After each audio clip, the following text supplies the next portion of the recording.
Okay, here we are in Camden tonight. Jared James Nichols plays, I believe it's your third London date, if I'm correct. On this tour, second, but third in general, yeah. Yeah, exactly, because you played the Borderline before, recently played the Islington, and tonight you're headlining here at the Black Heart. Yeah. And you've been a busy boy. You sort of, It's been so busy, man. Since I last saw you in Europe, this will be our 56th gig tonight in like 60 days. So I'm still alive, still kicking ass and ready to roll. And you have been supporting Lynyrd Skynyrd, so how was that tour? That was amazing. I mean, the fact is, I think it's almost been 40 years for those guys, and they still sound fresh. People still go crazy every time they walk on stage, and I mean, we had such a good response from the crowd. And you know, it's funny when you're playing guitar, you're playing your songs, and you look side stage, there's Gary Rosington and Ricky Medlock like, this boy's all right. So the fact is, you know, we're playing these shows, and then the last day, they say, hey man, why don't you come up and jam Sweet Home Alabama with us, play the solo. And I think my body, but we did it. I think it was the best moment I've ever had on stage.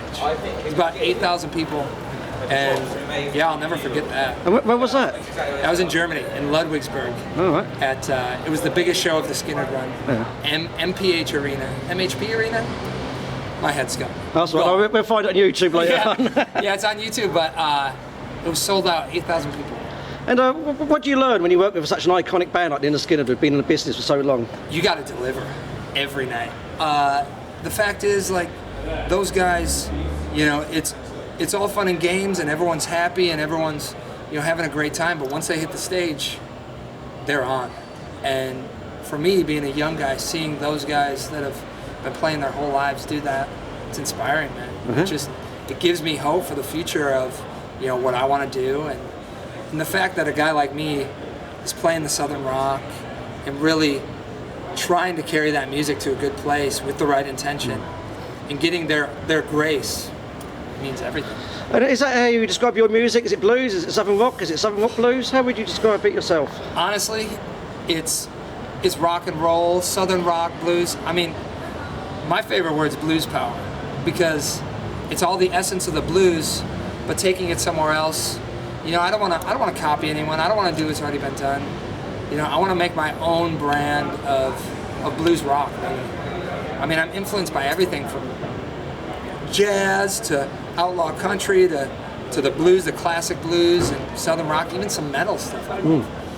So the fact is, it's all rooted around the blues, but you know, I want to put on a show that people are going to go, what the fuck is that? You know what I mean? And you're a relatively new name to the UK fans. Yes. I'm sure we're going to hear a lot more about you in the future. Yes. I've seen you live before, and you're a hard hitter. Yeah. And what about in the States? So, you know, what's your status over there? Are you a known name now? In the States, we play a bunch of motorcycle rallies, we play festivals. It's funny, after we get off the road, on Friday we have a show in Chicago, Throttle Fest. We're playing in an arena with Jackal and I think the Doobie Brothers are playing. Yeah. So the fact is, like, we get off the road here, we go on the road there. And this summer we're going to be doing a lot of festivals in America, and it's great, man. It's a lot different there, though. I mean, you got to hit them over the head there. I feel that way in the UK a little bit, too. You really got to lay into them. But, you know, it's like anything. If you believe in it and you keep pushing, sooner or later the people are going to go, wait a minute, what the fuck is that? I kind of like that. And it's fun in the States, though, man. Down south it gets crazy. And obviously, you know, you play the clubs, you play the big arenas with the big names. So what's the difference between playing clubs and arenas? Clubs, I feel like there's way more pressure, because in the club I'm 5 feet away from the guy, you know, and everything I do is right there, and you can see it, you can watch it. And then when you're in an arena, I feel like, you know, they start over there, so I'm just up here doing my thing, right? But the fact is, in the clubs, there's more connection. I know it's been said before, but it's true. There's more connection in clubs, and the closer you are and the more in touch you are with the audience, in a good way or a bad way. Because if they don't care, it's like, you're like, oh. You're up there, you're like, what do I got to do, cut myself, you know? But arenas are just amazing when you can look out and see, and you can see the people, and that's a crazy feeling. And tell us more about yourself, because I know you're originally from Wisconsin. Yeah, but you live, Wisconsin. when you are at home, you do live in LA. Yes, which yes. I'm sure you only see a few days a year. This is true. But Yeah. what was it about LA that took you there? Honestly, I loved growing up in Wisconsin. It was like farm country though, you know, like my first job was baling hay. But the fact was I wanted to be a professional musician, and I was playing all around the area from the time I was 15 to 20. And, you know, I kind of didn't see the next step. And it was funny, my mom walked into my room one day and I was sitting there playing guitar and she goes, I think you need to leave. And I said, what do you mean? She goes, I think you need to move to LA or New York or something and try. Not because you're being too loud in the bedroom. Yeah, they want to get rid of me. So 2 months later, I was like, you know what, I'll try LA. I went out there blind, no money, no job, literally the guitar, and oh, here I am, you know. And thankfully for me, I hit it hard right away and tried to make a name. But LA, I went there because I like warm weather, and there's a shit ton of studios to work, and it seems like a pretty easy place to live, you know. I mean, many people don't feel that way, but I don't know. I live in LA like I did in Wisconsin. I have a 61 Ford, got my guitars, and that's it. Fantastic. And fair enough, like older rock fans like ourselves, we associate LA with the Motley Crues and the Poisons. It's a totally different scene. So what's the LA scene like now? Is there a scene? People from outside of LA, you know, they believe the Sunset Strip is still alive, and you know, the Whiskey A Go Go and the Rainbow and the Viper and all these places. But truly, the thing that's really popping up in LA is like an indie scene. It's more indie. It's not too much punk, but like a lot of alternative music. I mean, you can't turn on the radio and hear like a badass rock song anymore. Like, you can't go down to the Sunset Strip and see Motley Crue. You know, like, it's different. The essence is still there, and I think it's like if you go to Nashville or you go to Austin, there's still an essence of it, but LA, things move so fast. I feel like I'm gonna come home from tour and it's gonna be different. You know what I mean? But I still love to get dirty in those LA clubs. That's fun. And you just mentioned that we have been touring hard on 56 dates. You got a massive tour lined up with Glenn Hughes. Yeah. You're going all over Europe, virtually everywhere in Europe. So what is it about touring that you love so much? Or do you love it so much? No, I hate it. No. It's the adventure, man. Every single day you wake up, it's a new city. It's like everything's different, you know. And yeah, it gets monotonous when, you know, every day you go into a new hotel room and you're like, here I am, it's the same thing.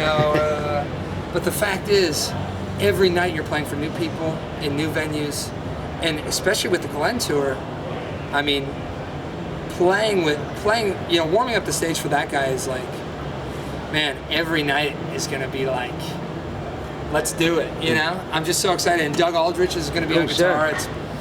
It's gonna be like... And is Glenn Hughes like the same with Lynyrd Skynyrd? Was he somebody you listened to when you were younger? Absolutely, yeah. Trapeze, I mean, recently Black Country, of course Deep Purple stuff, but the Glenn Hughes solo stuff, I've been listening to that for years without even knowing, you know, like, oh yeah, Glenn Hughes, yeah, that's great, you know? I was in a band and we covered Lay My Body Down. So the fact is, yeah, I've been a fan. And now to know that, you know, I'm gonna be going out on the road with them, it's funny, I should be like ready to go home off this tour and be like, oh, it's time, but now I'm still jacked up, like, oh. Bring it on. Yeah. And you have got an EP that's available in England at the moment, Old Glory and the Wild Revival. Yes. It's actually got a few extracts in it. It's actually about album length, fair to say.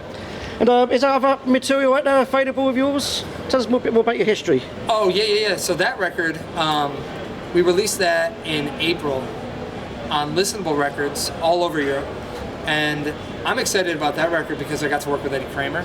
Jimi Hendrix, yeah. Yeah, of course. And got to spend time in the studio with him, wrote some songs with him. And also I worked with Warren Hewart, who Aerosmith engineer. Yeah. And I'm proud of that record, you know. If the fact of it is like, it's real. There's no real, like, there's no bullshit. You know, what you hear is what you get. When you come to a show, that's what it is. Exactly. And obviously when you work with someone like Eddie Kramer, you must ask him about questions about Jimi Hendrix. So what sort of questions did you ask Eddie? Well, the first thing we asked, we were in the studio, It was me, it was Jonathan Mover on drums, who did like all the Satriani and stuff. And we're talking and we go, hey Eddie, did you go to Woodstock? And he goes, did I go to Woodstock? I fucking recorded it.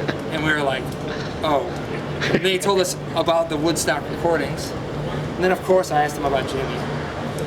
I didn't want to be like a fanboy though and be like, what was it like, blah, blah, blah, you know? So, you know, if he brought it up, I would like to talk about it, but man, he's got so many stories, man. It's like, he's a living legend. And honestly, he's done so many things for bands like Zeppelin and obviously the Hendrix stuff, and he's worked with all these acts, but I still don't think he gets the recognition he deserves on all those levels, because he was creating right alongside those sounds that everybody now loves, and the classic. It's classic. Is there any other heroes out there you'd like to work with at some point? Leslie West. Leslie West Mountain, yeah. If Leslie sees this, Leslie, you're my hero. I want to work with you. Honestly, that would, if I could do that, that would be a dream come true. Fair enough. Have a word with your PR agent. He works with it. Exactly. Because honestly, Mountain and the Leslie West solo band stuff is some of the most underrated rock and roll I think there is. Totally.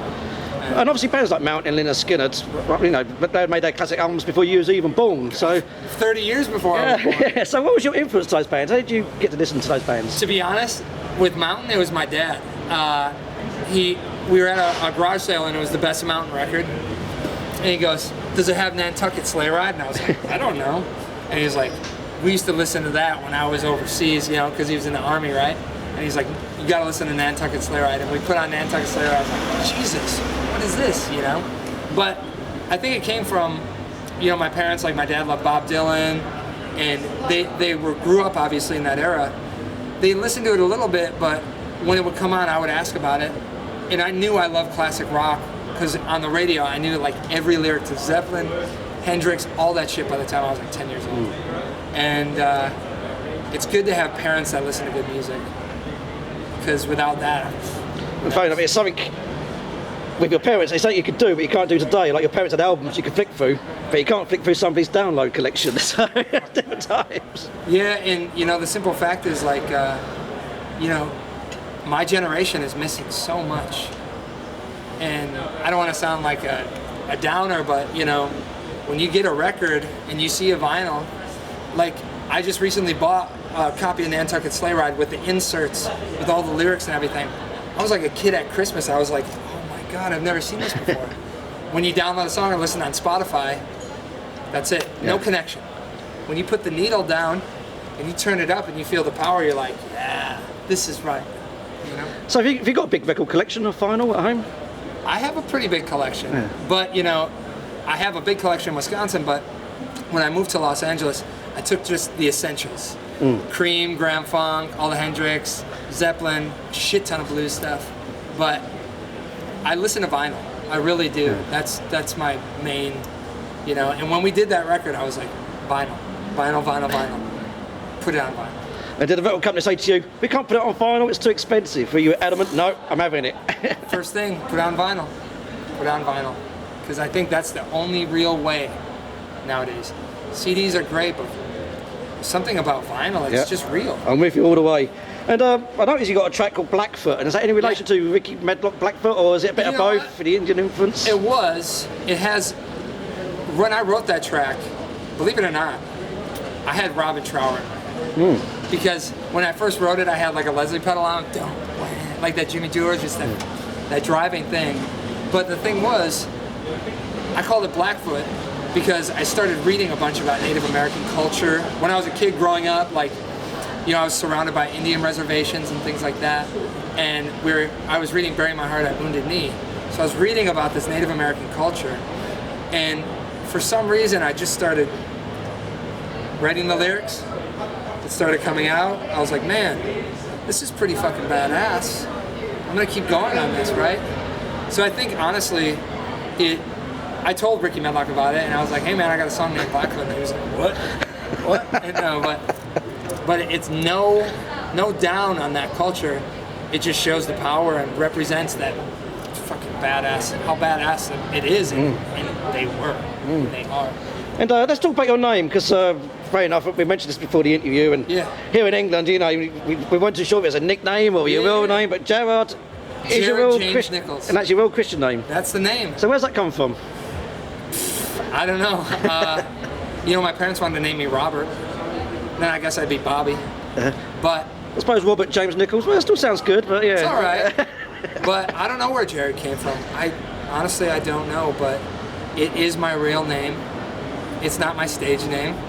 It's on my ID. So if anyone's got a problem with it, Well, Jared James Nichols, or JJ Nichols, whatever you want to call you.